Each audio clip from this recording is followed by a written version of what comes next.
Hello, friends. Welcome back to the DTFH. You know, I'm not going to leave you hanging, my dear loves.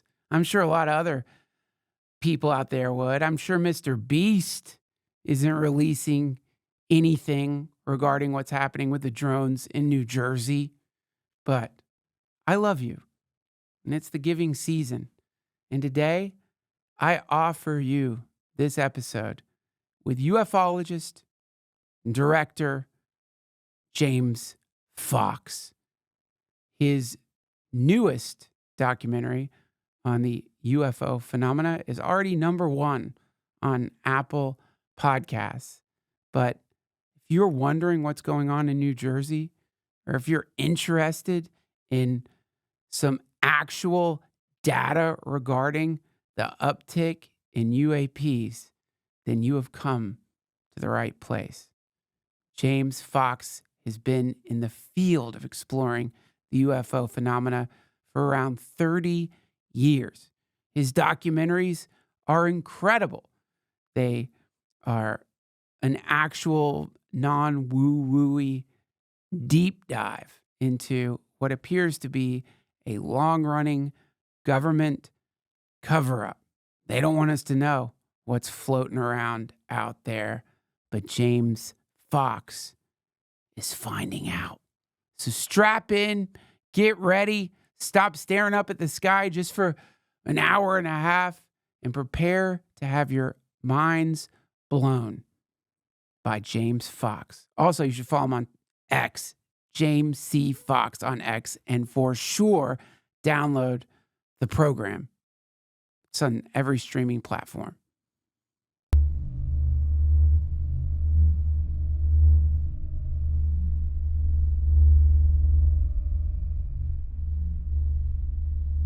Mr. Fox, welcome to the DTFH. It is an honor to meet you. Thanks for having me on. Oh my God. When this New Jersey drone thing, the fact that it is not just coinciding with my podcast, but coinciding with the release of your newest documentary. Wow. How are you feeling right now about that? I literally got a text from a United States Air Force colonel. He's retired, but he goes, he's got a great sense of humor. He goes, James, I just want to know your secret. How did you stage an alien invasion in conjunction with the release of your latest film? I'm like, your timing could not have been better. Couldn't have been better. It couldn't have been better. I mean, It's like unbelievable. Unbelievable. But in that kind of synchronicity, I don't know how woo-woo you get about stuff, because I know that one thing I love about your documentaries is you lean into science, and I love that. It's so easy to get lost in the weeds in this conversation and lose all credibility, and end up interviewing the wrong person, and you just lose credibility because you didn't research your guest enough. Yeah, and I will lean into the woo-woo a little bit. Oh, you got to. Just a little bit. But when, this is a big synchronicity. Yeah. And it's unbelievable. I was like, Unbelievable. this morning, somebody sent me Leader Schumer right now at the podium getting hammered by the audience going, you don't know what it is. It's a UAP. Why don't you just call it what it is? Yeah. You're the one that wrote the legislation. It's a UAP. He's like, we don't know what it is. He's like, yeah, exactly. Okay. It's like, this is happening right now. Well, I think that's the launching off point, which is for over 2 decades, you've been investigating something that is clearly being covered up at every angle. And what I love about the release of your documentary and what's happening is because we are now seeing pure gaslighting coming from our government. And not just like we can't talk about it, but saying maybe your eyes aren't seeing the right thing. You're seeing private planes. We don't know what this is. And that, to me, is the most insidious and really it gives me the ick, because the fact that they're being so brazen in their gaslighting in this regard implies a certain level of comfort and a view of us that is like we're like subhuman idiots, that, they're inviting us, just don't look up. And if you see something, it's probably a private plane. Meanwhile, in New Jersey, people are seeing things that are freaking out their kids, freaking them out. I'd love your thoughts on this. Okay, this is This is incredible. I'm going to go back in time a little bit because I remember covering this very issue back in the 90s, okay? It was March 13th, 1997.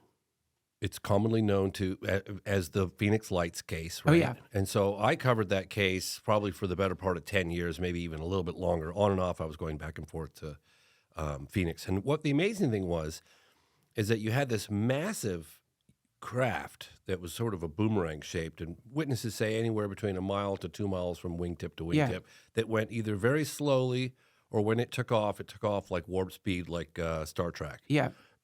So everyone was out under the night sky to get a glimpse of the Hale-Bopp comet at the time. So it was witnessed by people all across the state of Arizona, and it wasn't 2 o'clock in the morning. Right. It was like 8 o'clock, Right. 6 p.m., 7 p.m., 8 p.m., 9 p.m. It floated all across the state of Arizona, Yeah. and the governor of, at the time, Fife Symington, saw it, okay? But he didn't tell people that he saw it.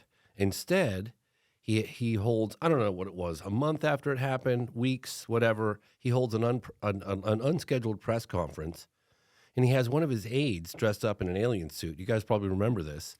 Yeah. And he takes this guy out and ha, ha, ha. Oh, you know, you guys, everyone needs to calm down, like whatever.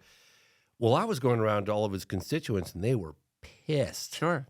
Like, how dare you question what we saw? Thousands of us saw it across the state of Arizona. Yeah. It was like spitting in their eye. Like, and I remember after I think it was like right around 10 years, I was revamping an old film I'd done called Out of the Blue. Because I'm never happy with a film when I finish it. I'm always like, never. Right. What, you run out of money, you run out of steam. Yeah. I remember at one point my partner was in the fetal position. And his wife is looking at me like, "You're killing my husband." And he's, and I've been there too. So, in any case, I'm revamping Out of the Blue, and one of my key targets was Fife Symington because I'd never forgotten that incident 10 years ago where he basically was the same thing that's happening today was happening back then. Right? What is that? 27 years ago? Yeah. So I was pissed. And so were his constituents. And so I put out the field. I had like 10 people I wanted to get interviews with, and I got I think I had 9 out of the 10. And Fife Symington, to my complete and utter amazement, agreed to meeting with me. Wow. And I was driving it, and I remember him saying, "Well, you can either meet with me in Arizona," and at the time I was in Northern California, "or I have a place in Santa Barbara."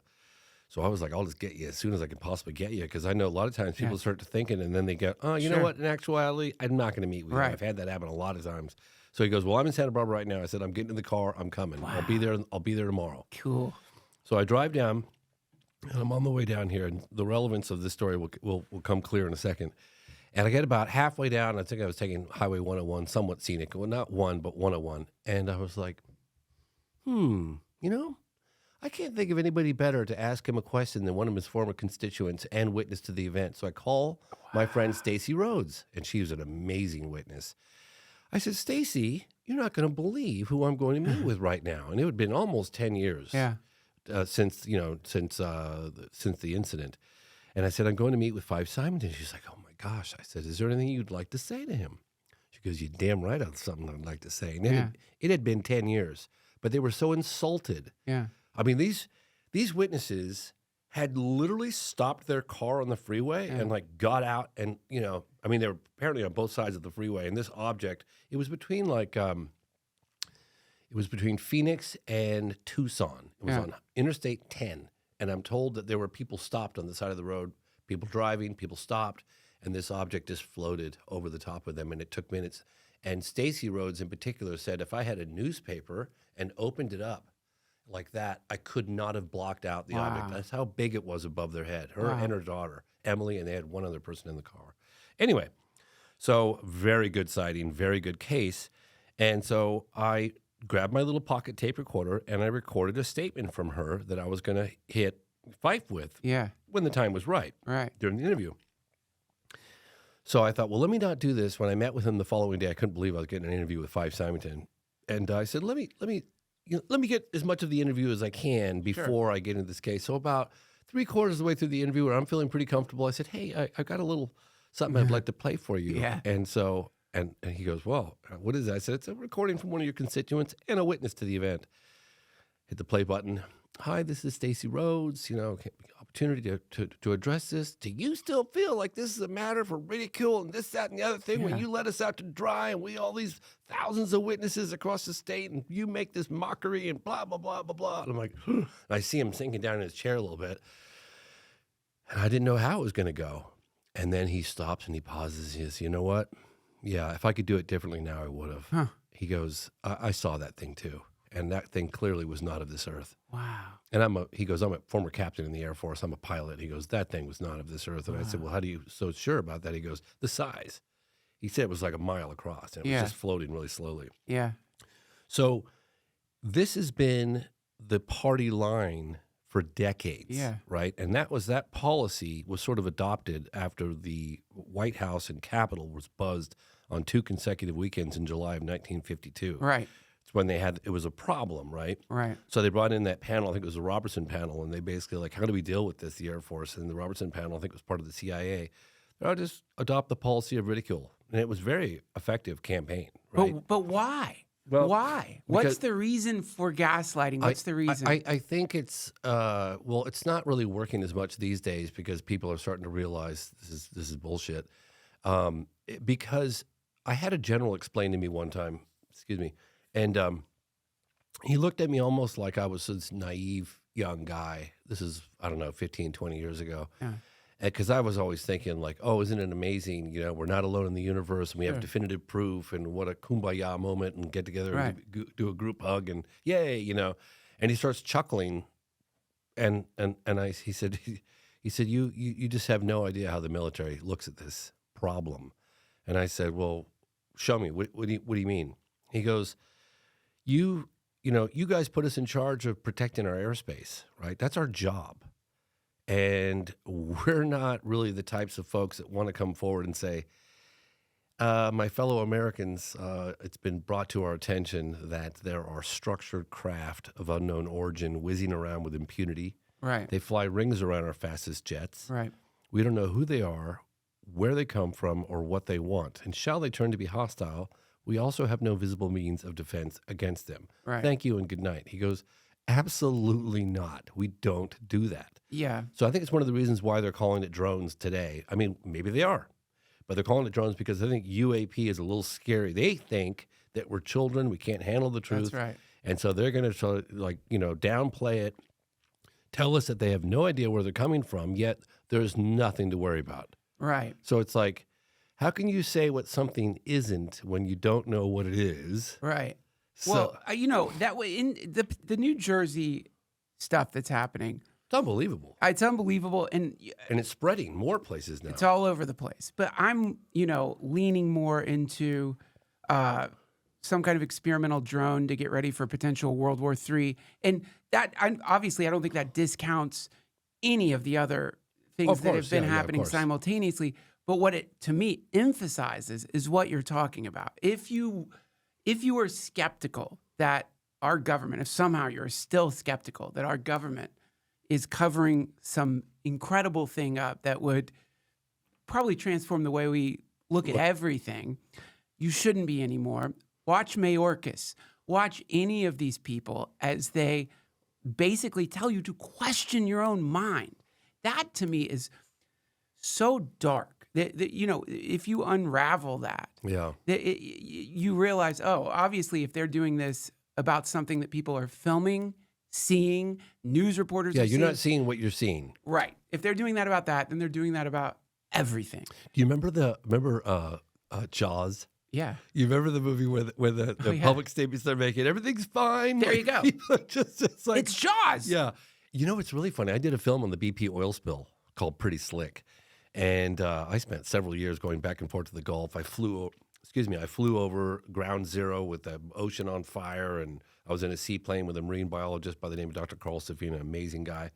And they were doing something they'd never done before, and they were doing subsea injection with Corexit. So they're pumping the ocean full of Corexit I remember 5,000 feet down. Yeah. So they're trying to prevent the oil from coming to the surface because they're getting fined for every barrel, right? So they're doing everything they can. They're hitting the slicks at night with Corexit. They're pumping it down 5,000 feet. So there's these massive plumes of underwater oil mixed all up with this Corexit. I remember Never done big lab tests, and kids are crying on the beaches when they're, you don't know where it is or how Right. bad, And I'm having the water tested, and it's not super bad with a private lab at the time, but there were really dangerous levels coming back of toxic water with oil and Corexit. And not everywhere, but anywhere, right? You never know where it was. Right. And they were like, beaches are safe, everything's fine, come on down. And I'm thinking to myself, they're putting the health and safety of the public ahead of the multi-billion-dollar tourist-based economy. Yeah, that's right. And I saw it firsthand. Yes, that's it. And that's what they do. And they think that we can't handle the truth or something like, and hey, you know what? Even if it's a little scary, it's still reality. Well, it's time to treat us like adults. All right, this to me, like and You know what I mean? I love what you do because you just try to deal with what we know. And so what we know for sure is there's a cover up right now with the New Jersey. Okay, no question. So they're covering something up. Then the explanation for the cover up, where they don't want to cause panic, implies a benevolence. It implies that they give a shit about us. That actually they're like, oh, we don't want to panic people. That would be bad. Let's push that explanation off the table. Mm-hmm. What are some other explanations for the cover up? Because I think that's where it gets really worrisome and fascinating. And I've heard some, and I would love to hear your thoughts on these. One, they've already made contact. There's some kind of treaty, some kind of deal, or something where they are in some weird way collaborating with whatever this is. That's one explanation. Two, the other explanation would be it's not that they're worried about causing panic, but they feel that the revelation of what these things are opens people up to some kind of actual danger. I'm just saying there's a lot of other possible explanations that aren't because they don't want us to freak out. Yeah. Because there's so many other things that they show us that do make us freak out. Yeah. I don't think the freak out explanation is the right one. I think there's some other thing. Well, another thing to consider, did you watch the program yet? No, I haven't watched it. Okay, so I include a rather controversial encounter in the film. And I know that I'm going to get some flack, particularly from mainstream, but I justify it in the film by saying, look, don't take it from me. Close encounters of the third kind, that's when people report beings connected to the craft, right? Right. Those are, aliens or beings or creatures Sure. or whatever you want to call them. That is one of the aspects of the phenomenon that the Air Force went out of their way to try to tamp down, right? Because it's one thing when you have an unknown object in the sky. Right. It's another thing entirely when you got beings on the ground. Yeah. But I included a rather controversial case in the program because I think there might be an element of, so one of the things that I've learned over and over and over is as outlandish as it may appear initially. Yeah. A case, a sighting, a crash. I've learned to suspend judgment because time and time again, I've always been like, that's impossible. That's so outlandish. There's no way that's true. Now I've gotten to the point after 30 years where I go, you know what, James? Stop. Just look at the evidence, review the data, and think about the likelihood of whether this happened or not. Because the phenomenon is so complex and so profound and all over the place, right? Imagine if they admitted what they know. Okay? Yeah. So that would expose their vulnerabilities because there's so many things that they evidently don't know, right? So it's like you admit, and again, I'm just going to informed speculation here, right? Informed speculation. I'm not stating any of this is fact. Okay. But I've met with some people that I respect that are certainly in a position to know what's going on. Yeah. And they've told me they're walking among us. And I've said, I said, come on, what are you talking about walking among us, And they go, I mean exactly that. They're walking among us. In fact, Bob Bigelow told me that. Right. And I did not believe him. I wouldn't say I believe him. Yeah. But it certainly got me thinking a little bit. And so then I thought, well, so let's see. If this case happened in 1994 that I covered in the program, and it was at a Nellis test range, that's a military installation. Would that mean that there was an incursion or was there cooperation? Or what is Yeah. that? What does that mean? Yeah. It's just like the depths of the phenomenon has no ends. Like I don't know Right. what I can say definitively is that they know the phenomenon's real. They know it's under intelligent control. They know that the technology exhibited is light years advanced from anything that we have. And I've talked to a lot of people. Some people say we have ARVs. I have not seen that evidence. I'm not saying it's not true, Right. but I haven't seen enough to make me say I believe that. Right now, I don't believe that. I know we have the technology. I feel very confident about that. Yeah. From a couple of the crash cases that I have investigated. Yeah. Roswell and more recently Varginha. Varginha. Yeah, Varginha's nuts. Holy right? shit. I know. We got to get into Varginha. Yes. And when I came back from Varginha the last time, and I was finally putting the movie together, CNN was at my house doing a special with Leslie Kane, and they were like, "Oh my God, we're so excited! You just came back from Brazil. Let's talk about the." And I said, "No, actually, I'm not talking about any of that because if I do, you're going to tell me to up the dosage of the medication that I'm not on. Let me just put the film out, and then we can talk." Okay, Sorry, but I'm before we rambling. get into Varginha, which actually does apply to what you're saying, And it does apply to the program too. yes. Let's talk a little bit about the walking among us Yes. theory. Yes. Yeah. I could tell you a couple of other things too. Yes. Well, it is an interesting thing that some people Yeah. who don't reject it just out of habit, because I think a lot of people, they don't care if it's an Air Force pilot. They don't care if it's whistleblowers with great credibility saying this stuff. They've been so programmed by people like that. What's his name? Great name, by the way. The guy you interviewed. Len Val Logan or no? Hal Puthoff? No, the Phoenix Lights. Oh, yeah. Fife Symington. Fife. People like Fife, whether they know it or not, have engaged in a long-term program of getting people to just naturally reject anything that doesn't fit into the paradigm that the federal government is offering us regarding what's happening in the skies. So, but the people who aren't in that category and accept, okay, there's something happening, it seems intelligent, it's been going on for a long time.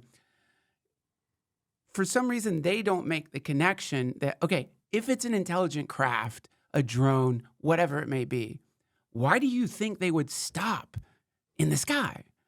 If I was observing, researching, or even trying to influence a civilization, then I wouldn't stop in the sky. I obviously would find a way to infiltrate power structures to figure them out. And so logically, and again, a lot of assumptions here, I'm going to assume this is an advanced intelligence relative to ours. And maybe it's too much assuming to imagine that they're like us in any way. But clearly there's some curiosity No there. question. They're curious. There's a curiosity, and also there's decorum happening. And they want to be seen. And they want to be seen. But they don't want to overtly make their presence unequivocally known. Right. So they're a little in on it as well. That's right. That's, and again, pure speculation Pure here. speculation, but that's pretty solid. Solid. I could back it up with some pretty good cases. And at that point, that's where we get into Weirdville, because at that point, now you have to start asking yourself, and I think and I don't know if this is a good practice, but if you zoom back and look at all of what's happening right now, technologically, on the planet, if you look at it holistically, including this uptick, this insane uptick in UAPs, then you have to ask yourself, how much of the technology that we are currently using, AI, for example, the new Willow quantum chip from Google, if they're walking among us, how much of what we're discovering and figuring out how to do is an actual human innovation, and how much of it has been in some way influenced by these beings for whatever reason they might have for doing that? Do you ever go down that rabbit hole? Yeah, so I interviewed a guy named Philip Corso back in the 90s. He was at the 50th anniversary of Roswell. He was one of the highest level, at the time, military officials that came forward and said, I saw the bodies, I handled some of the debris at the Pentagon in the 50s and 60s. Yeah. It was infiltrated into these government subcontractors, Boeing and Lockheed and whatever, is what he was saying at the time. But I don't know if people were quite ready, but maybe some people were, but... I guess I'd say I believed him, I guess, because if we did have it, but he said unknowingly that they were seeding these companies with some little bits of the Yeah. technology, right? Yeah. Um, though there was that, and then I wanted to get back to them walking among us because this is really crazy, and it's a story that I have in the back of my mind. I've never reported on it, although I've talked a little bit about it, and I think about it often, and I hope something uncovers. I hope it uncovers itself at some point. But I was investigating a case when I was doing the phenomenon that happened in 1964 in Socorro, New Mexico, and it's considered to be one of the most well documented close encounters of the third kind Yeah. in U.S. history. Yeah. It was one of the cases that turned Dr. Jalen Hynek did a 180 on because it was very, very compelling. It was a police officer by the name of Lonnie Zamora. And so I went to the town of Socorro over a 5-year period. I got to know his wife, his coworkers, his kids. I went to the National Archives. I befriended one of the guys that wrote the book on the case, and I was really sticking my teeth into this close encounter of the third kind, where there were entities Yeah. witnessed at the scene, lots of physical evidence at the ground. I mean, it was a great case. Anyway, What physical evidence? imprints, burn marks in the bushes, footprints from the creatures, landing gear imprints. Other people saw the craft in the air, in and around the area. So like enough physical evidence that Something happened. No one hoaxed that. No, That- no, It no. was like if you want the amount of energy it would take. The Air Force tried for 10, 15 years to give it a prosaic explanation, and they couldn't. So it was a very good case. But anyway, in the process of investigating that case, I came upon an alleged landing that was filmed by the Air Force or the military at White Sands. Now, White Sands, right around the same time, is just a stone's throw from Socorro. Yeah. And it's commonly referred to as the Holloman UFO landing case. I think it's circa 1964, Okay. May, June. I don't have the exact month, but I investigated that case. It was kind of a tangent that I went off on, but I was thinking how you got a landing, evidently a landing at Holloman Air Force Base in 1964 that was filmed, and the disc comes down, and the door opens, and out comes some aliens, and they meet with base commanders, and off they go. Now, Yeah. if that's true, that means we've had contact and communication with a non-human intelligence, Right. dating back, what, 50, 60 years Yeah. ago, okay? At least. At least. And we have that photographic proof or Yeah. videotape evidence. So I started kind of investigating that quietly, but I didn't really want it to be publicly known because it's so crazy, like a landing and Yeah. filmed. And I thought, well, James, just, again, suspend judgment. Let's keep digging a little bit here. Yeah. Because I believed Socorro had happened. Well, why not have a camera? Sure. Right? So I started looking into it more. It led me eventually to two guys that made a documentary called UFOs Past, Present, or Future, Alan Sandler and Bob Emenegger. Bob Emenegger just passed, unfortunately, a couple of years ago, but I did do an extensive 2-hour interview with him. I also met with Alan Sandler, and at the time of production in the early 70s, these guys had unprecedented, for whatever reason, access to all these military bases, and they just like given carte blanche to make this documentary. Yeah. And in the documentary, they refer to the Holloman landing case as maybe an event that might have already happened, or maybe it's going to happen in the near future. Huh. That's how they propose it. But they had, again, unprecedented access to all these military people that were involved with Project Blue Book, are all participating in the film. So I was like, Why? Wait, why were they participating? Like if the idea is they're covering it up, why? testing the waters on disclosure? I don't know. Right. I don't know. So anyway, I long story short, man, I could go on all night on this one, but I basically got in touch with both Emenegger. I got in touch with Alan Sandler. I met with them both multiple times, and Alan told me that he saw that footage. I said, "Oh, wait a minute. What footage are you talking about?" He goes, "The landing footage at Holloman." I said, "Wait, whoa. You saw the footage of the flying saucer coming down and the aliens getting out and interacting with the base commanders?" What? Yes, he says, "I saw that footage." I said, "Okay, well, now, when I want..."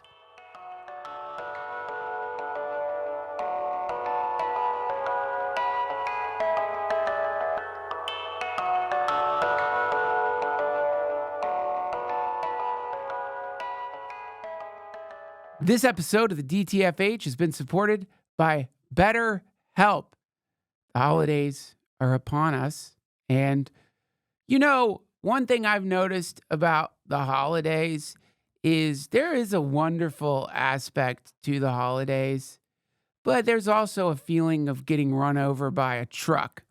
It's like a combination, like feeling you get with a nice hot mug of cocoa and having your legs smashed to pulp by someone holding an emotional sledgehammer.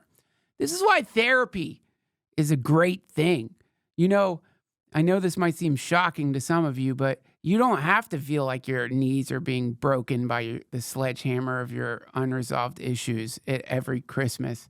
You could actually have a Christmas that's just kind of boring. Imagine that. A non-emotional roller coaster where you don't have to contend with unresolved bouts of hellish grief as you're staring at the Christmas tree. This is possible. And I speak from experience. I've had therapy and it works. So if you are thinking of giving therapy a try, why not try BetterHelp? It's entirely online, designed to be convenient, flexible, and suited to your schedule. You just fill out a brief questionnaire to get matched with a licensed therapist and switch therapists anytime for no additional charge. Find comfort this December with BetterHelp. Visit betterhelp.com/Duncan today to get 10% off your first month. That's BetterHelp, HELP.com/Duncan.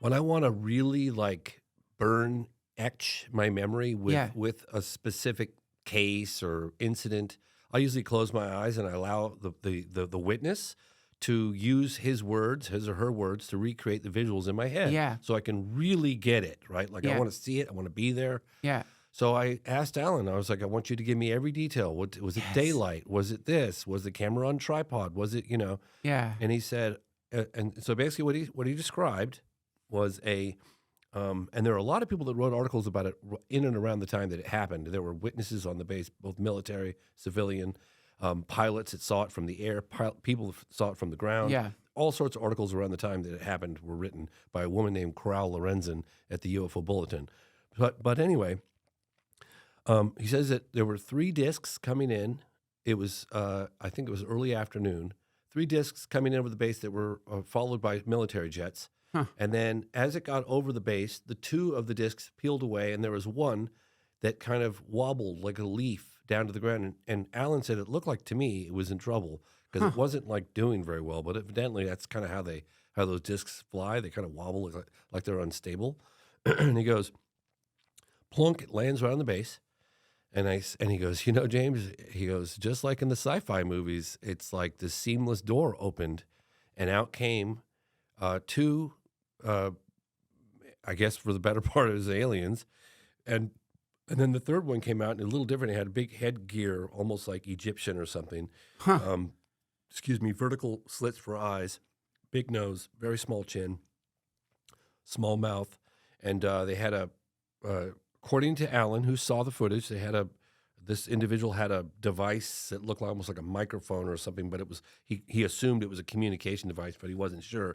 And then the base commanders met with them out, and then they this one individual, alien or whatever, got in the Jeep, and they drove off to, I don't know, a bunker, or whatever the hell they Front went to. seat or back seat of the Jeep? I know, I didn't get that detail. I know. Seatbelt? What do you do? But anyway, I know. So anyway, I've been quietly and discreetly looking into this, and based on my belief that's leaning more in the direction that it happened than it didn't happen. I'm talking to all sorts of intel folks these days off the record that tell me they do believe it happened, and they think they know where that footage is. And Arrow's currently looking for the footage. I know that they've heard about it.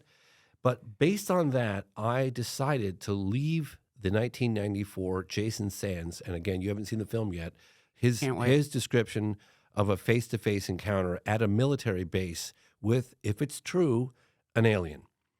And, and I know that it's a slippery slope and it's a tall order to get people, I just want to say, in my own defense, that it's difficult to get more information on something, on a particular case, without reporting on it first. So I'm reporting on it.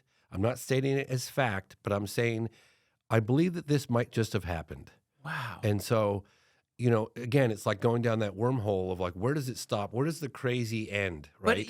But the thing is, once you buy in Yeah. to we have unknown craft, Yes, no question. intelligently Done controlled deal, by 100%. non-human entities. Yeah. Why would they stop in the sky? And it's to me, if you're gonna accept that part, you've got to kind of accept the other part, and it really isn't that weird. And that, I think, Somebody's piloting them.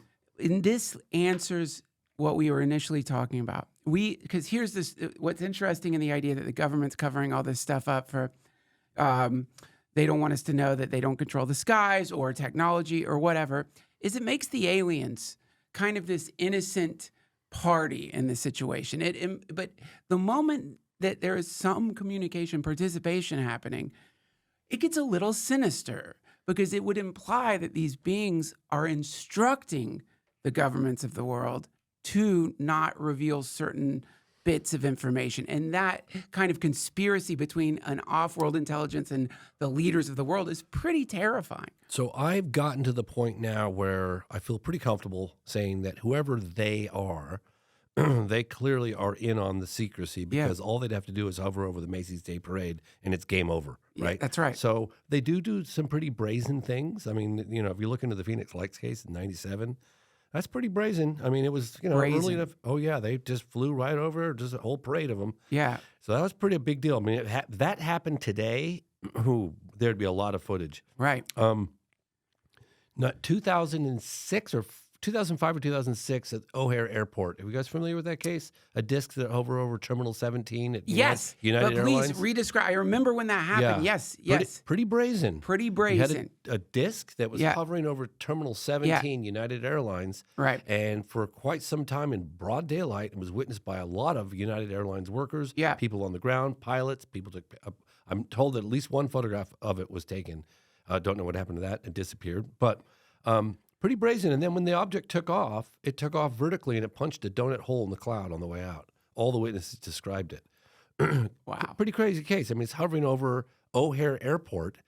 2005? Was that 2005 or 2006? I'm trying to remember. Anyway, but I remember it. Great case. In fact, I was investigating that case. What year was that? I was investigating that case in 2008, and I had a whole camera crew with me, and I was interviewing folks in Arizona doing some updates on the massive flyover from 1997, which was about 11 years after the incident. And I was going to fly from there to O'Hare Airport and try to get a couple of people to go on the record or go anonymously, come forward, employees from United Airlines. And then a massive UFO incident happened in Stephenville, Texas in late 2008. And I diverted my efforts from going to O'Hare. So I never really got boots on the ground there. And I went to Texas and covered that case anyway, instead. Okay, now You remember that case in Stephenville? No, what was that case? Oh my God! They said you could have landed an airplane on it. The object was so huge. Okay, I have to ask you. You have a very bizarre job. Yeah. And you have to live in the fringes of things. Like even telling people what you do is probably either going to be met by people like me who are like, hello, or it's going to be met by people who are like, all right, here we go. I've been dealing with that my whole life, and it's fine. I get laughed at and ridiculed. But lot less so these days, but yeah. Yeah, right. Then that's got to feel good. But I'm wondering, like, just doing this podcast where I get to interview people like you, and people have very interesting stories or spiritual outlooks on the world. From time to time, I feel a little wobbled. I like to think of myself as someone who's like open to the unknown and stuff. But every once in a while, it's too much unknown, and you realize how attached you are to default reality in ways you didn't think you were. Do you experience that in your own life? Oh my gosh, just in probably the making of okay. So I did, for the first time, I've been doing documentaries on UFOs for 30 years. Yeah.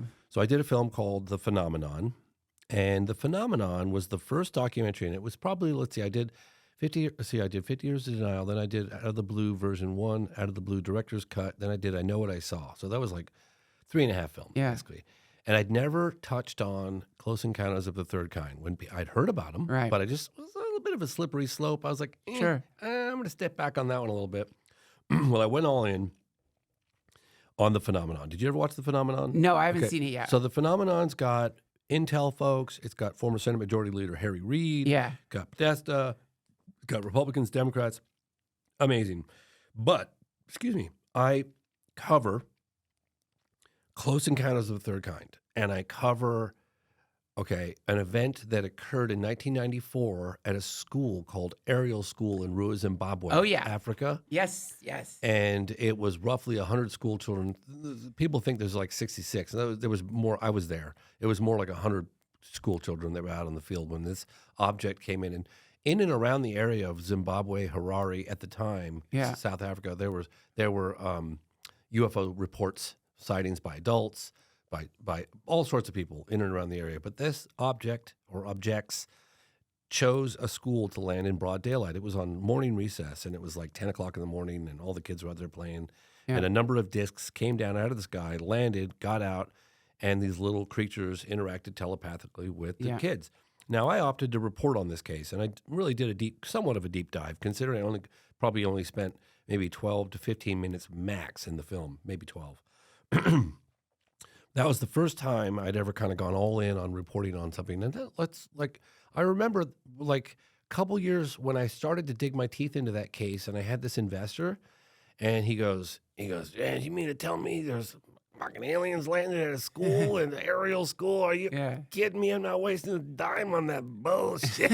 I said, "Larry, hold on a second. I understand that knee-jerk reaction. I had it too. Just please look at this. Look at Dr. John Mack from Harvard. Look, he's on the ground talking to the kids. Like, please just listen." I was just trying to get him to listen to it. Yeah. And then I got him on board. I said, "Just give me 5 minutes." And I showed him some of the testimony from the kids right after it happened that was taken, interviews taken by Dr. John Mack, who's a Harvard psychiatrist. Very impressive stuff, right? Yeah. So he was like, "Ooh, God, maybe let me rethink this." Anyway, I reported on it, okay?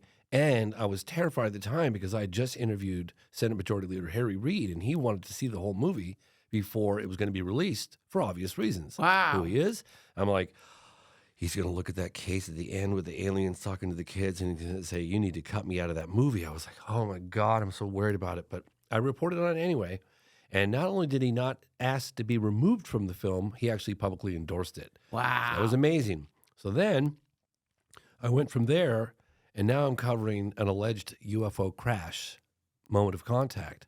Now, this case that happened in 1996 in Varginha, Brazil, is dealing with a UFO that was in distress, that a number of people witnessed it crash. One guy in particular witnessed it crash, but another people saw the UFO before it crashed. And then 2 days or a day or 2 days later, just a few miles away in the town of Varginha, Brazil, people are reporting these strange creatures in broad daylight. Yeah. It's an amazing case, and these creatures are captured. They're taken in alive. Can you describe the creatures and describe the UFO sighting? Yes. So the UFO was January 20th, 1996, and the UFO was described as a cigar-shaped object, metallic, with no visible means of propulsion, no wings, just totally unusual cylindrical shape. Well, metallic? Like a stainless steel or like a metallic, like a tinfoil kind of color. Okay. And this guy named Carlos de Souza actually went to the crash site after we took him there after 20-something years. And then people started seeing these strange creatures. The local military police were involved. The doctors from Humanitas Hospital were involved because the creatures were taken to the hospital. They were captured in the streets. I mean, it's a crazy story. What did the creatures look like? They were brown. They had big red eyes. You could look up Varginha. Can you aliens. grab that, Josh? Yeah. And they had big red eyes, brown skin, bigger heads, slits for mouths, and spindly, weak, feeble bodies. And oily brown skin, like oily, no hair. Take it easy. They weren't that. Why are you bullying these poor? That's it right there. So that's on the far left. That's Katya. Sorry, if you can click on that one right there. Yeah. So you'll see. This is my buddy Michael Schellenberger. Yeah, he wrote that. Anyway, that's the guy that saw the UFO crash. That's the creature. That is red eyes. They're drunk. It's hammered. And Horns, like little horn. Yeah, weird little protuberance. Yeah, yeah, I know.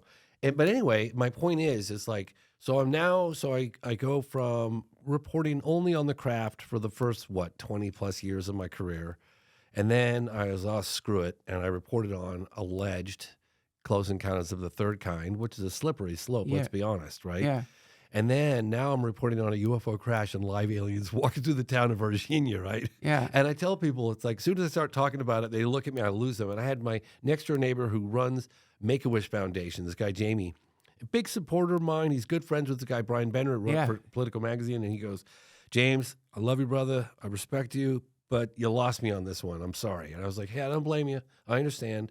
So now, then I do the crash retrieval case, right, that the Americans are involved with. The Americans came in and swooped up the debris. Bill Clinton's president. Bill Clinton was president. Yep, and I've been tracking that flight down. United States Air Force flight that came in and landed in Campinas.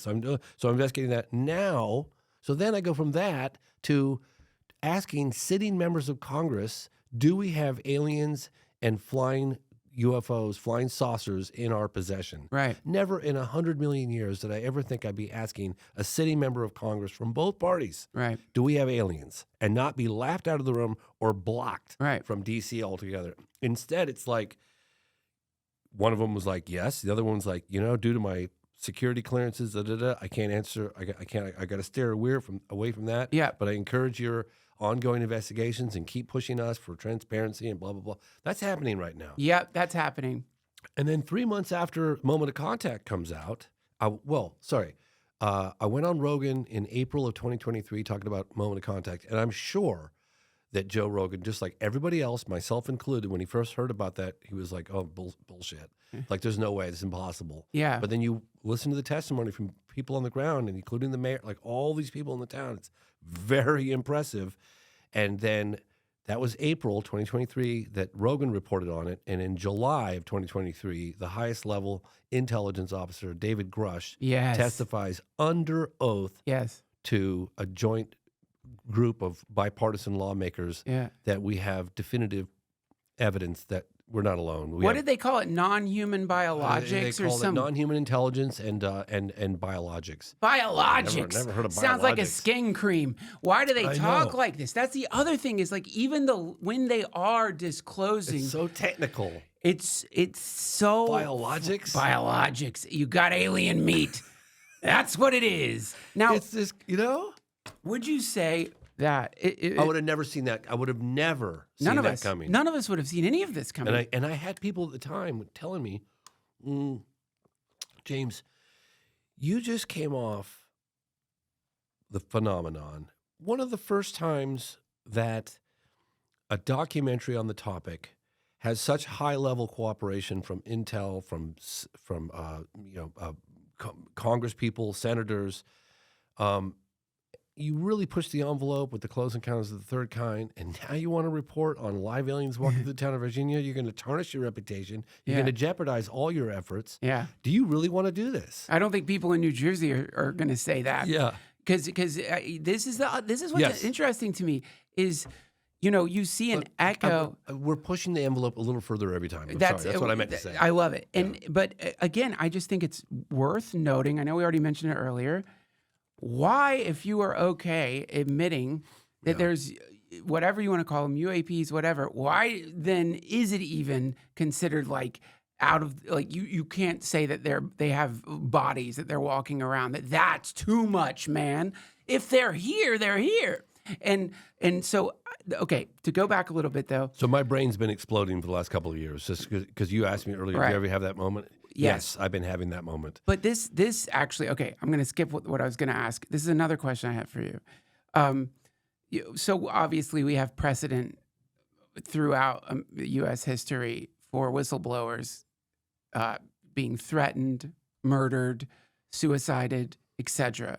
And what I've heard, whatever you want to call it, the deep state or whatever group or small group of people is behind covering this stuff up.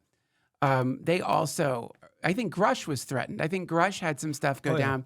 Yeah. So have you experienced anything like that? And are you worried that if you finally break through if you get close enough that you could be in danger.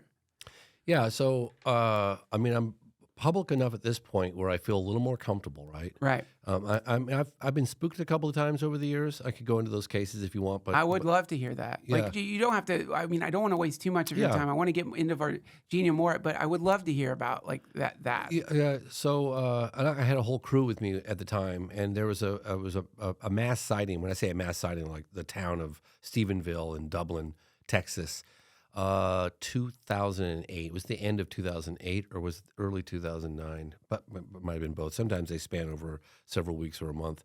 And there was one particular witness, Ricky Sorrells. He was a deer hunter, and he was. The whole town saw something. The local police department were coming. There were people coming forward. They had a whole town hall meeting and press conference, and it was in the news. And Larry King Live covered it. I mean, it was kind of a big deal. But there was one particular person that I'd heard about that a lot of people saw it at a distance. There were some military jets chasing this thing. And it was apparently huge. Yeah. I mean, just colossal, like similar in size to the one that was over Phoenix, Arizona, where it's like a mile across, 2 miles across, some of the witnesses described, including the governor. So there was a guy named Ricky Sorrells, big, tough guy, super sweetheart, and he was deer hunting, and he said he was looking down, going through the forest with his rifle, and he had a scope on it. And he goes, James, we have these like dry leaves from the oak trees, and if I step on the dry leaves, that could make a sound and scare the deer. So I was looking down as I was navigating my way through the forest, and it was like dusk. And as I was going hunting, and all of a sudden he goes, I don't know, I just felt compelled to look up. And so he stopped in the forest, and I went to the exact location. I filmed with him for a film I did called I Know What I Saw. And he goes, I looked up, and there above me was a craft so big, he goes, I couldn't see the edge in any direction. Wow. And so he goes, I'm a metal worker, man. I know metals. Yeah. So I picked up my rifle and I looked through the scope. What? Yeah. And he was looking through the scope and he said he was examining the metal of this thing. Oh, I thought you were going to say he shot at it. Well, so he's looking at it and he's going, there's no welds, there's no rivets. It's seamless. There are these inverted recessed cone type things in the belly of this thing. And he goes, James, you could have landed an airplane on this. He goes, I was just kind of curious. I was going to, fire my gun at it. He goes, I was just curious if it was going to ricochet off or like would it absorb the bullet. And he had his finger on the trigger and he's looking through the scope and he's about to pull it. And he goes, maybe this isn't such a good idea. Yeah. So he decides, no, I'm not going to shoot at it. So he I would puts have the thought gun the down. same thing, though. He puts the gun down, but he almost did. Thank you, God. So anyway, so I'm trying to get this story on camera, but he's like, hell no, I'm not going on camera. He goes up. He told me the whole story, but he goes, I'm not. I'm absolutely not going on camera. The local military base is harassing me. They're coming by at night and they're flying their helicopters over my house and lighting me up. He goes, I'm running outside in my underwear with my shotgun, and they're lighting me up like daylight. Yeah. So he called the local base and he goes, and this is all happening right around the time when I was out there trying to get an interview with him. I was going to his house and he was off the beaten path. And he tells the base, he goes, stop flying over my house. And they said, that's our aerospace. That's our airspace. We'll do what the hell we want in our airspace. I suggest you stop talking about what you saw. Fuck. This was serious. This was happening. Yeah. You look at Ricky Sorrells. He's a big, strong Texan, man. Yeah. With Ricky Sorrells, right? Right. And he was frightened. And we were out there, and I was trying to get him to talk to me, and all of a sudden a delivery truck, like randomly, pulls in. We're all like, the whole production team was like, the hell is this guy? You don't just accidentally go on his road and drive down. Some delivery truck came down, and we all felt like we were being watched. That was one of the times that we all felt spooked. We stayed in this local hotel, and I remember the sound guy who's not even into UFOs, he's like, dude, I'm spooked. He goes, I feel like we're being watched. I was like, I feel really spooked too. And Ricky Sorrells was totally spooked. Right. And anyway, so that was one time. And then there was another time that happened in a little spooked. And when I did an event at the National Press Club in Washington, D.C. with Leslie Kean in 2007. Okay. We flew in 14 military and government officials from 7 countries, and they testified as the reality of the UFO phenomenon. Then I ended up making a 2-hour special called I Know What I Saw for the History Channel. And during that presentation, there were guys in dark suits. We had the was a ballroom at the National Press Club. It's one of the bigger rooms. And there's a balcony up top. All the activity is going on down below. I barely even knew that there was a balcony up there. Very narrow. There's a balcony up there. And there were military guys that I had brought in, generals and stuff, and they were like, "You see those guys up there, right?" And I look, and there were men in suits, dark suits, all sitting up there looking down, and I was like, "Oh, that's a little spooky." Yeah. Like, what agencies are those guys from? You know, and so I just felt it just like just a little weird. And then you get like cases where people are spooked. I mean, I was spooked when I was shooting in Varginha. Yeah. Last time I was shooting in Varginha, the military base started calling all the people that we had either just met with or that we were about to meet with. Yeah. So it was like, who's quicker to get to the witnesses, right? Right. The base would call the witnesses and they'd say, this is as a military base in Brazil. This just happened. They'd call the witness and say, hey, so-and-so. Hey, how you doing? Are you still living at this address? Shit. Oh, good. How's the family doing? Oh, good. Yeah. Hey, there's a American filmmaker poking around asking questions and stuff. They reach out to you by any chance? Oh, man. Yeah. Okay. All right, good. Well, glad the family's good. Oh, my God. Yeah, that kind of shit. That's so, okay. So this, and So they were hip to me. I'm sorry for getting a little dark here for just 1 second. Yes.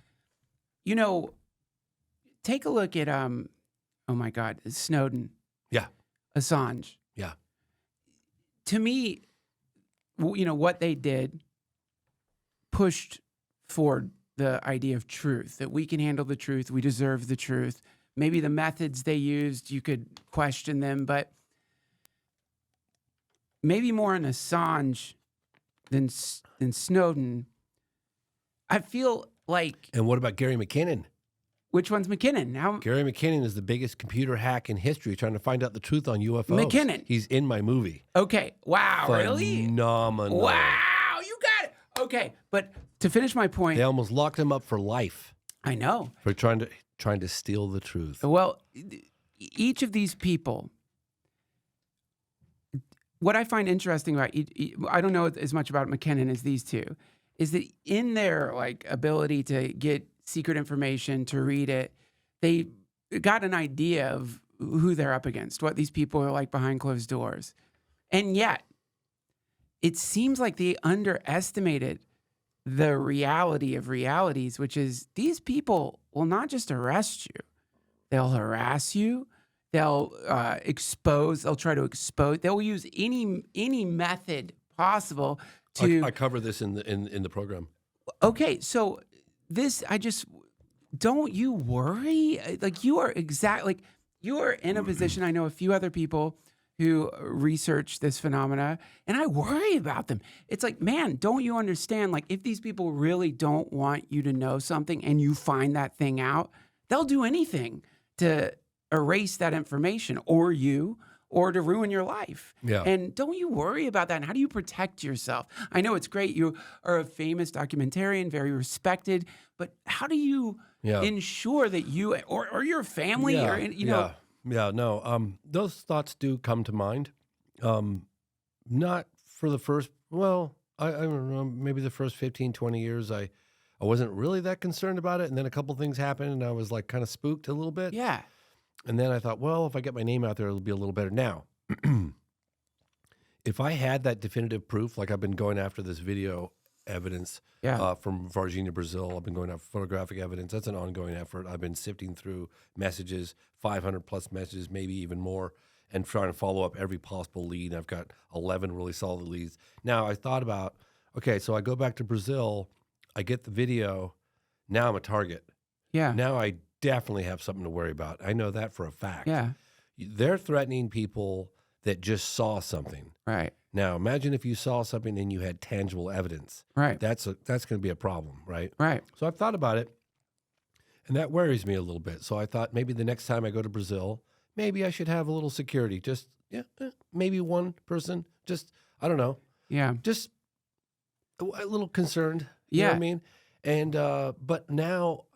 Again, what definitely is on my radar is that you have that definitive piece of evidence that they've so desperately tried to obfuscate, disappear, destroy, collect. Yeah. I'll give you a good example. There's a really good photograph featured in the program. If you don't know provenance, you could think, oh, maybe this is AI generated or whatever, but it's from 1990 in Calvine, Scotland. And I'd heard about it through an investigator who was was working at the MOD in the 90s on the UFO desk. His name is Nick Pope. And I was interviewing him while he was still at the MOD for a number of my documentaries.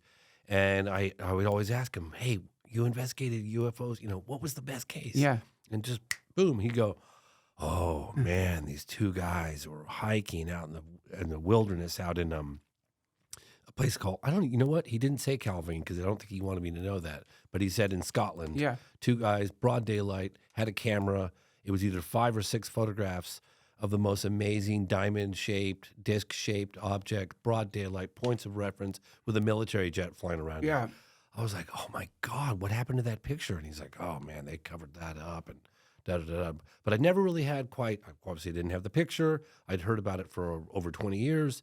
And I was quietly following the case and going after it, following up with Nick, like, come on, there must be people at the MOD. They wouldn't have just thrown this picture away. And so anyway, a guy named David Clark really stuck his teeth into this case, and he started sifting through FOIA requests, or Freedom of Information Act, I guess the equivalent in England, where they release redacted documents. Right. And one of the redacted documents he got just a couple of years ago said, I was talking about the case, and it said, so-and-so from the Royal Air Force Press Department, PR department, and then blank, right? His name was redacted.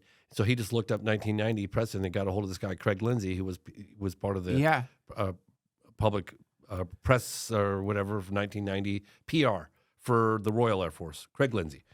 And turns out Craig Lindsay had kept a print. So now I did an on-camera interview with him. I did an on-camera interview with the researchers, and then probably about a week, I had a week of production left on the program. This guy surfaces who was there. He was friends with the people that took the picture. Wow. Okay? And the relevance of this will come clear in a second. So his name is Richard Greaves. And Richard Greaves gave a print interview, but not ever an on-camera or an audio interview. And he promised me through David Clark that I can get an interview with him. And I didn't know. I was so desperately wanting to know, like, what happened to the photographers? What happened to the witnesses? That for all intents and purposes, they wanted to publish this story. They went to the local newspaper. They had 6 prints. It was at least 6. Sorry, it was at least 5, possibly 6. And it was 35 millimeter film. Wow. Okay? 2 witnesses, broad daylight, disc, UFO. Yeah. Absolutely amazing. Then finally, Richard Greaves gives me an interview. Bore you with the details, how long it took. I kept week after week. I was like, the film's done. Yeah. I know I'm not trying to pester you. I didn't want to push too hard because I pushed people too hard and they get frustrated and they just pull out and they're gone. Right. And I knew how important this interview was. So I just leaned on him just enough, just lean. I would send him a text, hey, if you're still considering, now's the time, So finally at like 10:30 at night or late at night, he calls me up. And I'm on the East Coast and he's like, it's Richard Greaves. He's like, I've had a couple pints, I'm ready. He's Scottish, right? Awesome. Yeah. So he tells this crazy story about the guys that he worked with in the kitchen and what had happened. Yeah. And then he starts telling me about this car that shows up at night at the hotel when they were working. They were on a cigarette break. And I was like, so they told you this? He goes, no, I was there. I was like, you were there when a car pulled up at night on a cigarette break. He goes, yeah. And these men, he goes, they were fucking spooks. They were men in black. And they came up, and his description of the whole case is phenomenal. I mean, it's one of the most memorable scenes in the whole movie. My point is this. If that's true, if what he's saying is true, and he's willing to take a polygraph test, that it is. He swears on his great grandchildren's life. It's true. Yes, I knew them. I worked with them in the kitchen. I made poached eggs. They made toast. I swear to God. So anyway, Men in Black came up, took the witnesses who took the photographs, pulled them aside. They came back in 10 minutes later. They came back inside. He goes, they were white as a fucking ghost. And they ended up drinking heavily, quit their jobs, and they disappeared for 34 years, and they're gone. Wow. So the prints are gone, the witnesses are gone, and we put out a statement in the film, if anyone has any information on that, to get in touch with us. So we have a friend that worked with them in the kitchen. We have the photograph. We have the former press officer for the Royal Air Force, Craig Lindsay, who interviewed the witnesses and talks about what they described seeing and taking the pictures of and their intention. And then we have the guy at the MOD who talks about the fact they just wanted to kill the story because it didn't fit the party line that nothing of any defense interest is related or national security to UFOs. Wow. When you've got a crystal clear, broad daylight, 5 prints of a disc of an object that's inexplicable, that's hovering, and then you have a military jet going around it, they wanted to kill that story, and they did. Okay, this leads me to the next question. Forgive me in advance. Yes. Just point blank. Is there anything that you know that you can't talk Yes. about? Wow. And why? I even said to... Why can't you? Well, so I said to the individuals that gave me this information, and they're definitely in a position to know, couldn't I just say that I heard it? Nope. No, you can't say that. I was like, I can't say I just heard it. No, I read it. No. Yep. So how does that feel? Well, first of all, if I did say it, that would be it. My trust would be over, right? I would no longer, I have to respect those contacts, and I have to respect their concern for violating whatever. Right. And so, is my life better for knowing it?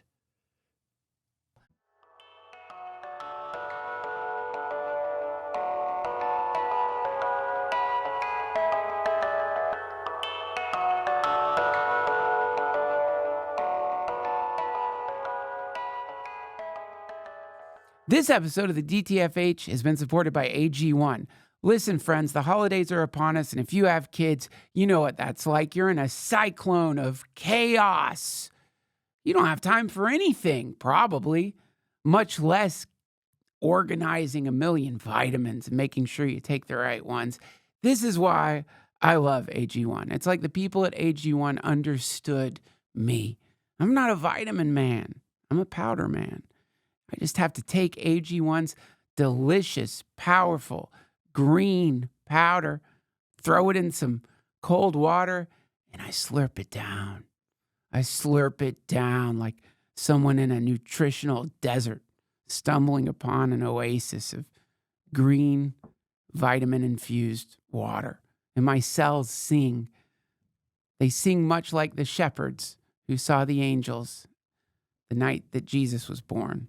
Except they didn't see Jesus. They saw the waterfall of sweet green flowing down into my guts.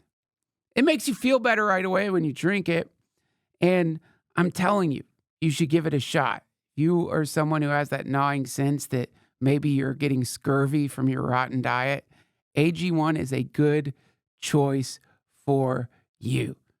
So this new year, try AG1 for yourself. It's the perfect time to start a new healthy habit, and that's why I've been partnering with AG1 for so long. And AG1 is offering new subscribers a free $76 gift when you sign up.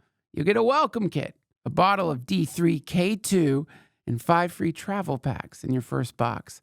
So make sure to check out drinkag1.com/Duncan to get this offer. That's drinkag1.com/Duncan to start your new year on a healthier note. Thank you, AG1.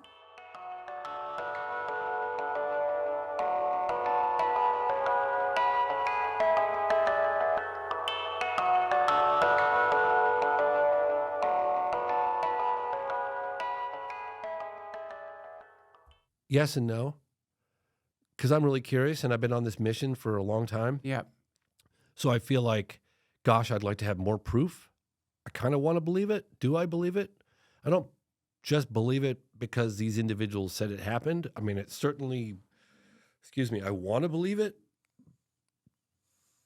I don't know how to process it. Right. I don't know, man. Well, that's the thing. See, It's hard to say. I don't if it's better that I know. I don't know. I'm not going to try to dig it out of you. Yeah, That no, would be I rude. won't reveal it. I do, can't. but I think what you just demonstrated is very similar to what a lot of people in Congress, when you see them get the top secret meetings, they come out having heard something. Yeah. And they can't say it either. White is a fucking ghost. White is a ghost. And that to me, so people like me who are very interested, we can, in a weird way, just with that bit of data and other bits of data just like it that you get, you see two main things. One, there really appears to be a behind the scenes war happening between people who do know this stuff. There seems to be a group of people who are like, fuck no, we don't talk about it. And another group of people who feel like we have a right to know. People have a right to know. And these two people seem to be in some terrible struggle right now. And that's where the whistleblowers come from. That's where the leaks come from. The other thing, though, that I could say one thing. Yes. It involves photographic evidence. Well, And the individuals that I spoke to had personally handled this material. Holy shit. Yeah. And it blew my fucking mind. Yeah. And you can't say if you saw the photographs? I did not. But but I hear this story, and this is another thing that I wonder, and I wonder about myself too. Yeah. It's the slow drip disclosure theory. Yeah.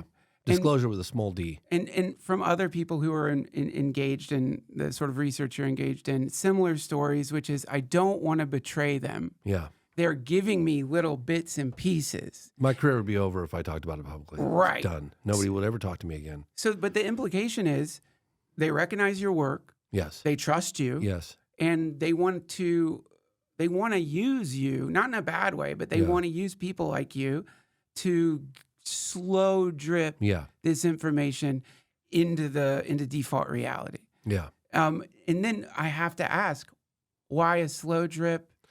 Why the slow drip? I don't think that, if it all came out at once, I think it'd be too much. Like if you look at my progression over the years, right? When I first got started investigating the phenomenon, I thought my best friend Rene Harris had lost his mind. He was a high school buddy of mine. We went across Europe together. We did all kinds of road trips, and he started talking about, like, out of the blue, he started talking about aliens and Roswell and UFOs, and I was like, this guy's lost his marbles. Like, I remember thinking I might have to cut him loose. Right. I'm going to lose one of my best friends. Right. And so that was my psyche, right? That was my reaction initially. And then I started delving into it, and it took me 15, maybe 20 years 20 years before I decided to just report on Close Encounters of the Third Kind. Right. Then I went beyond that. Next time, now I'm going to report officially on a UFO crash, relatively modern. Right. And now suddenly I'm finding myself reporting on an alleged crash retrieval program and an alleged close encounter of the third kind, face-to-face in the desert with on-duty military officials, officers. Yeah. And that encounter is probably one of the most nuts, if true. I wouldn't have reported on it if I didn't think there was, like the individual said, I'll take a public lie detector test. I had the names of the other on-duty officers that were with me at the time. We have a location, we have a date. So I decided to leave it in there. But that encounter is nuts. Like when I first heard about it, I was like, and I remember I was with Christopher Mellon. We're having dinner in D.C., and Chris looks at me and he goes, it's pretty nuts. Yeah, it's pretty nuts. I said, I don't know. What do you think? And he goes, the guy checks out. His background, he is who he says he is. He was where he says he was. You got that leaked video from 3 days prior. That's a craft. That's an unknown craft at the base. Yeah. That's leaked. He goes, I don't know. But he checks out. I was like, oh, so I dug a little deeper. I spent about a year digging around as much as I could with my limited access. And I opted to report on it because I figured, look, nothing's going to come of it if I don't report on it. And I'm going to receive some criticism in mainstream, but I always have anyway. So fair enough. Well, yeah, of course you do. You have to. How are we doing on time? You're good. You're an hour 8. Okay, great. We have 30 seconds. No. I'm kidding. Okay. So let's... I love sunsets, okay? Let's jump into the present. Yeah. Based on all of your research, Yes. give me an assessment of what's happening in New Jersey. So a lot of times you can just say you can quickly eliminate conventional by the like the exhibited technology, right? So you have objects, a bona fide UAP, unidentified anomalous phenomena, exhibits a technology that doesn't make any sound or very little sound. Sometimes you'll get reports of a slight humming or a buzzing, but for the most part, no sound. No wings, no visible means of propulsion. Has the ability to hover, loiter forever, for indefinitely, or accelerate from a standstill to out of sight in the blink of an eye, right angle turns at high speed, no sonic boom, no air disturbance, no wake. They also are transmedium. They go in the oceans. They come in and out of the oceans, okay? That's a bona fide UAP, right? Like even after careful review of all the data, you still can't explain it, right? Now, what's happening over New Jersey, some of the reports, these objects are SUV size drones, and they're making noise, which is weird because when I first heard that, I was thinking to myself, these things are making noise, but their loiter time is a long time, and they go dark a lot of times when helicopters and stuff are trying to follow them, and there's no infrared. I'm told they can't be picked up with infrared. There's an interference with other drones that people put in the air to try to get closer. They can't get their drones up. Can't get their drones up. So if it is a conventional propulsion, it's highly advanced. Not the type that a guy like me, because I fly drones. I fly drones for all my movies. I got, for pro consumer level. What's the longest one of your 25 minutes. 25 minutes. Yeah, 25 minutes. And these objects are big, but then I'm hearing other reports that I just saw yesterday of a fleet, or sorry, a Coast Guard being followed by objects that appear to have come out of the ocean. So that's really weird. And these are officials that are saying this and police that are saying this.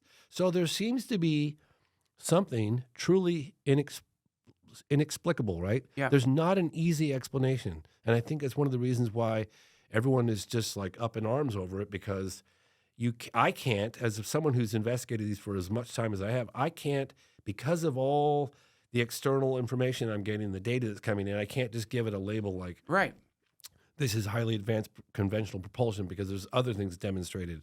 And there's lots of them, and the loiter time is so long. And why can't the government give us a straight answer? Now that's telltale right there. The fact that they're hemming and hawing and they're saying, oh, well, don't worry, we have no idea what it is, but you're perfectly safe. It's like, something tells me that you have no idea what these things are. And why are they not trying to, in a safe place, shoot one of them down over the water? I don't know. It seems, especially the ones that are over military bases. Well, that's the best video. Someone posted a video of a drone. Like if they're saying, look, if this idea that the government won't shoot down drones, let me show you this video of a drone flying into Area 51. It's in there for like 4 minutes. Shot out of the sky. So clearly we will shoot down drones. Like the fact that they're all like, oh, it's against the law, we can't shoot these things down. So it implies clearly they know what they are. And probably it's our tech. Or if you want to go out there, it also could imply that this is the next drip. This is the next sort of... If I wasn't so busy right now, I'd be there and investigating, boots on the ground. That's the way to really find out about this stuff, right? Really would. I'd like to go to places. I've been flying drones now, let's see, since 7, 8 years. And I've had one drop out of the sky, just malfunction, freeze, explode on the desert floor. Excuse me. Battery was full, so it wasn't that. I was flying in a restricted, on the edge of a military base. And I'm convinced that they did something to the technology, just something to it, and it dropped out of the sky. Dropped out like a rock. And I knew I wasn't supposed to be flying it, but there's a couple shots I wanted to get, and I wasn't really risking anyone. I shouldn't have been flying out there, and it said no drone flying, but I flew it anyway, and it dropped out of the sky like a rock. So I'm convinced, and everybody else that was with me, they somehow interfered with the technology and dropped it out of the sky. Well, that's what people are saying is happening to their drones now. Yeah. So it would make sense. Of course, we would Yeah. have some kind of tech that like knocks drones out of the sky. Of Yeah. course. Yeah. I mean, this is the I saw it happen to me. No matter what's happening in New Jersey, wouldn't you say it's one of the more like gigantic events in this particular field, even if it is government tech? But why would they do that? Well, the theories are that the fearmonger theory is they're scanning for radiation.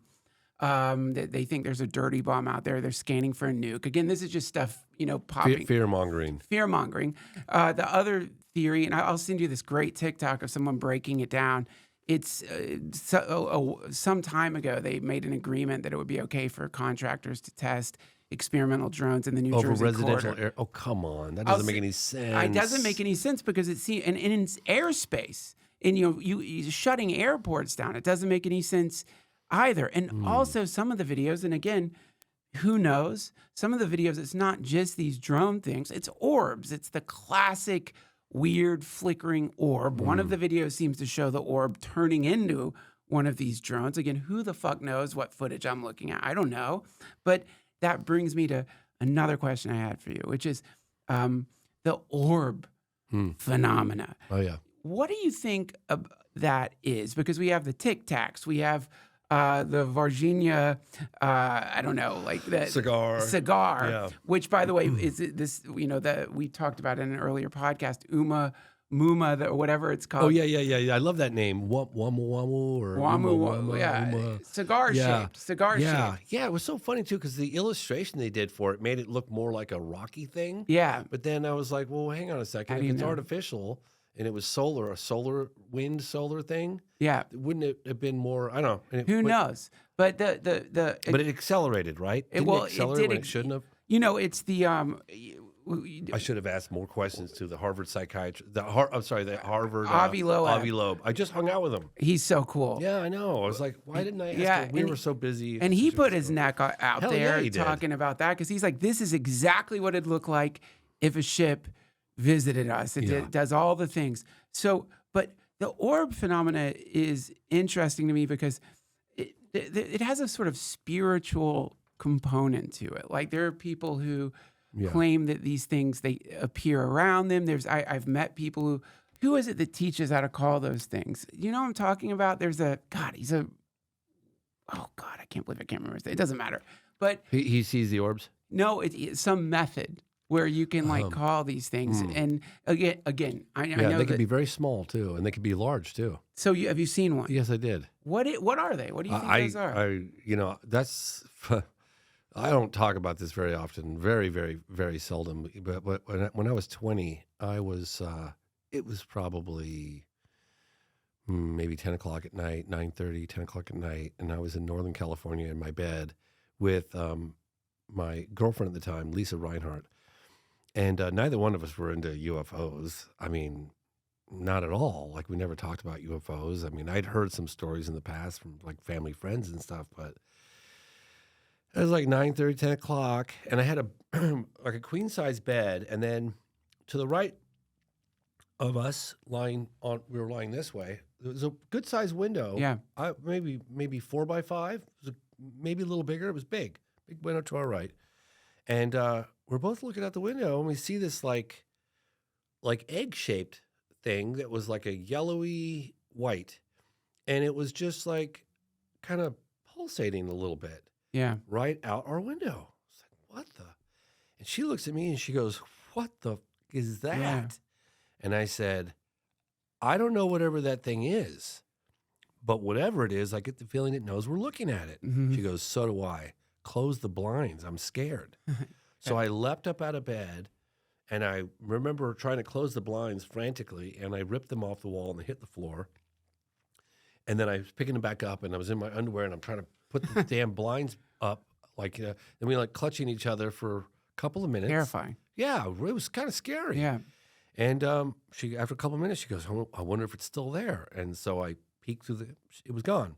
Then my sister, Janine, came home, maybe like an hour later or something, and she's like, hey, what's going on? She came back from a concert, and she was telling us about her concert, and we were like, we just saw a UFO. And she goes, really? Like what? And we told her. And then we went to bed. She went to bed, woke up the next morning, never spoke of it ever again. Yeah. Didn't talk to anybody about it at all. And I was probably maybe 39, and I was doing I Know What I Saw. And I was visiting one of my really good friends down in San Diego, this guy, John Kimmel. And he had this morning routine. He was like super fit. And I work out a little bit, but he takes it to the next level. Like he was like, we're going to go jogging down the beach. Yeah. We're going to swim out to this buoy like a quarter mile offshore. You know, there's sharks in the damn water. Fuck that. Yeah, I know. And I was like swimming out this buoy feeling awfully vulnerable. We go out and then we swim back in again and he wants to run to the left. And I was like, John, let's go to the right. He goes, the car's to the left and there's nothing to the right. And I was like, I want to go to the right. We got kind of an argument. I said, John, I'm going right. Yeah. He goes, there's nothing to the right. There's no food to the right. There's no car to the right. It's just a big, barren, empty beach. And I was like, well, I'm going. So he goes with me reluctantly. And we walking down the beach and there's 3 people sitting on this barren beach. Lisa Reinhardt, her husband, and her daughter, who was probably like 6 at the time. Yeah. I looked at her and I was like, Lisa? Whoa. And she was like, James? Weird. I was like, oh my God, this is my husband and this is my daughter, blah, blah, blah. And I was like, oh my God, it's so good. I can't believe it. I gave her a big hug. And I looked at her and I go, you remember that UFO sighting we had? Yeah. She goes, you damn right I remember that. I said, what do you remember? And then she told me exactly like I did. And that was it. But had I not been with someone, I probably would have just written it off like it didn't really happen because I have no explanation for it. Well, It that wasn't like that's interesting. I'm sorry to cut you off, but Yeah. see, that's interesting. That this is the way Yeah. we react to things that far out of default reality. I You just- feel like it was a dream. who's going to believe you? Who's And gonna what believe does it you? matter? What does it matter? What does it matter? Because I'm going to go around and sound like a crazy guy. Right. You know, No. then it's going to be, okay, well, I had this experience. Now people that maybe will look at my work and think, well, clearly he had this experience and that influences what he believes. That's not the case at all. Could it have somehow been an impetus that triggered me later in life? I don't know. Listen, I'll share one with you real quick. And Okay. and I don't talk. But I have a witness. I have a witness, no and she's still witness. around today to I have talk no about witness, and I don't talk about this that much, and it seems like I would. I don't even know if I've talked about it on the podcast, but when I was a kid, it. You're crazy. No, I'm kidding. yes, that's hilarious.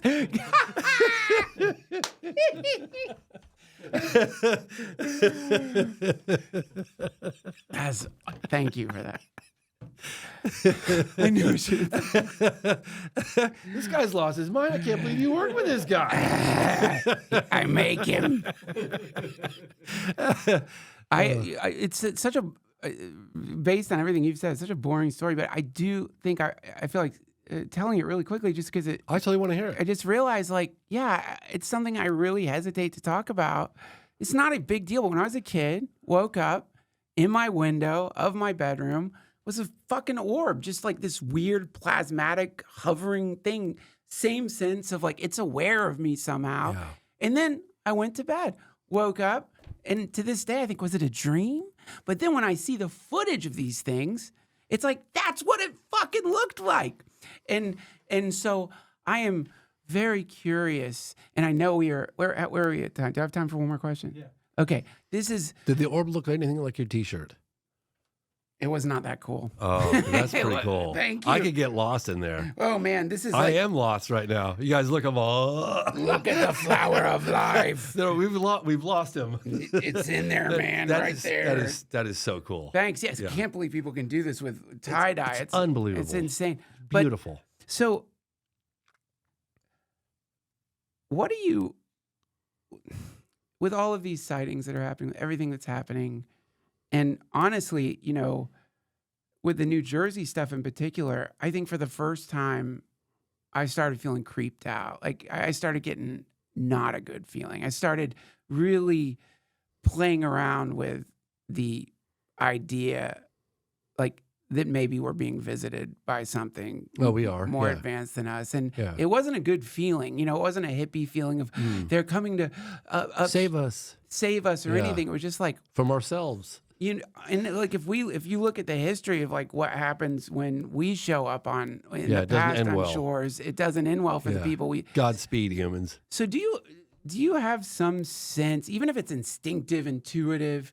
Do you have some sense of what we might expect over the next few years? So the reason why I'm not as spooked, because I've already kind of come to terms with the fact that there's a non-human intelligence present on this planet. And from all the cases I've investigated all around the world for decades, I've come to the conclusion that generally speaking, these objects are not hostile. This intelligence is not hostile. Now, some people would argue with me and say, hey, we have the abduction phenomenon, and there's definitely something to that. Yeah. Sure. Okay. Well, I haven't delved into that. I've never really covered it. Yes, I've met people like Stryber. that. Yeah. Oh yeah. No, I know. And I You're believe, friends with him, right? yes. Yes. And I'm also, and hey, I believe that aspect of the phenomenon, and people constantly going, how come you haven't done any documentaries on? I'm like, that's a really slippery slope, Right. and I'm already pushing the envelope Right. so I get hard it. right now Yeah. that I'm just not there yet. Right. However, I did talk to not Whitney Strieber. It was another, not John Mack.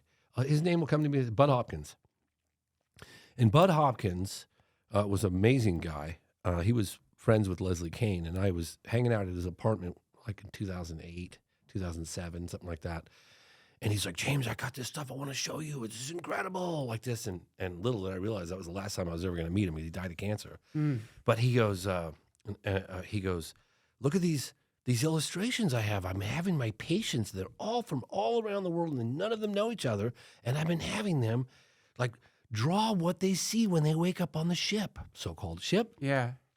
Son of a bitch, if that drawing wasn't the same like symbols and stuff they're seeing, they're Yeah. reporting on the crowd, how the hell do you do that? If that's not compelling evidence, I don't know what is. Right. You've got 50 different people all drawing variations of the same thing, but it's the same damn thing. Right. And you're looking at it, he goes, none of these people know each other. These are in different countries. These are in Right. different, and they're drawing the same thing they're seeing on the ship. That to me is, whoa, that's the most compelling I've ever seen for allegations people claim Right. to being abducted or not, So people could say to me, "Oh, James, you're being naive and you're saying that it's a fairly benign presence for the most part," but I still do believe that. I do believe that their intention was to destroy us. I mean, they disabled our nuclear weapons. Right. They've done it countless times. Right. And I talked to a launch control officer, Robert Salas. Yeah. Love you, buddy. The guy's amazing. And he's like, James, it's funny actually because when I met him, I realized why he was a launch control officer, because he's so calm. Yeah. And he's so measured, and nothing ruffles his feathers. Right. He's just like a little Buddha, because that's the kind of guy you'd want if you want to flip the switch for nuclear war, right? Yeah, you right. want calm, measured, Yes. mellow. Relax. Relax. Yeah, and he goes, well, James, because about talking about UFOs, turning all these weapons Yeah. off, turning these nuclear tip warheads from Minuteman missiles off, or whatever. And he goes, the way I saw it, the message was rather clear. It's like taking matches out of the hands of a baby. It really, wow. Wow. Whose baby? Little babies playing with nuclear weapons, it's like, maybe you shouldn't be doing that. Get your hands off the nuclear weapons. Yes. Thank you so much for this conversation. It was a joy talking to you, and I am so excited to watch your newest documentary. Thank you so much. Out today. Yes. Let me just quickly say there have been some issues. It's the most independent release in the history of my 30-year career. Right. Because I've had nightmare issues with distribution companies. I won't bore your audience with the details of it, but this is the most independent release ever. It's $20 right now on Apple, Amazon, Vimeo, iTunes. That's expensive. If you can afford to get it, buy it. If you can't, wait 2 weeks. It'll be available to rent. But it's a 100% independent release. And we could. If you like what I do and you can afford to support it, go for it. Where's the best way? What's best for you for them to find it? Amazon, iTunes, Vimeo, Okay. Fandango, and I listed a bunch of things on my X account, so you can find me at James C. Fox, at James C. Fox, and I've been posting updates and Cool. all the various links. We had a couple of issues earlier today. I think it's been ironed out. So great to have me on. Thank you so much. I really Great appreciate meeting it. you. Yeah, Thank you for likewise. your work. Everybody, watch his show. All the links will be in the comments section, in the description for this podcast. You're the best. Thank you. Thanks. That was James Fox, everybody. Make sure you watch the program. Buy it in advance. He's spent his own money on this thing. I'm sure it's not easy getting people to fund this kind of documentary, and we need people like him on the front lines. Big thank you to our wonderful sponsors, and thank you for watching. Merry Christmas.